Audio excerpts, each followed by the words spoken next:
last night, and you can see the video. It got up off the ground, and then something went wrong. There are two companies getting hit today. So Orbital Sciences is down about 17%. It was halted at one point today. They did give a conference in the afternoon. Alliant was due to have a merger with Orbital. That too was halted. Both stocks are getting hit.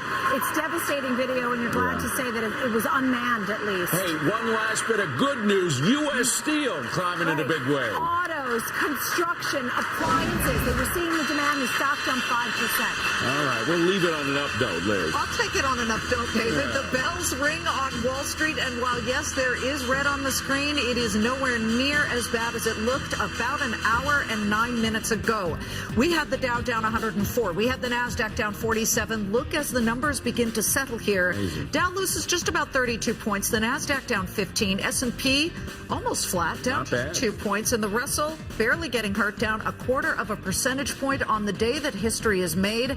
After quite some time of billions in bond purchases, the Fed ends the so-called quantitative easing, a term that 2 years ago not a lot of people understood. But let's get to it after the bell, and the future starts right now.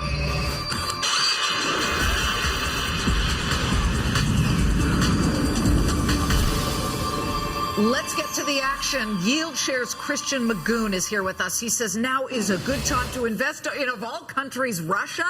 Todd Horowitz joining us from the CME. And Todd, to see what happened, where equities started to fall pretty dramatically, came back, but it's the dollar that showed some muscle and gold completely swooned. What was it like in the pits when the Fed did what everybody knew it was going to do, NQE?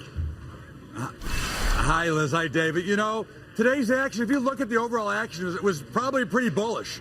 You know I'm a bear, and I'm still bearish in the market, but today's tape action was very bullish. You know, the initial panic sell, but it really wasn't a panic because the volatility, the VIX never really participated in the movement down. Then what you had is don't forget, 2 weeks ago today, we were down at 1812 in the S&P. We're back to 1980. So you're going to get a little bit of profit taking. The Fed did exactly what they said they were going to do. They ended QE and also left you in a note that if they're needed, they will be there with paper and ink to print more money if needed. But for right now, the program is over. The actual action today was fairly bullish because they could not break the market, and certainly the news was not. There was no reason to really break the market other than take a little profit today. All right. Well, and remember, ladies and gentlemen, you're listening to a big bear here. Todd wouldn't mind me saying so. He's a big bear. So if a bear thinks it's a bullish market right now, you can bet it's bullish. Christian, the one thing, though, the Fed is still holding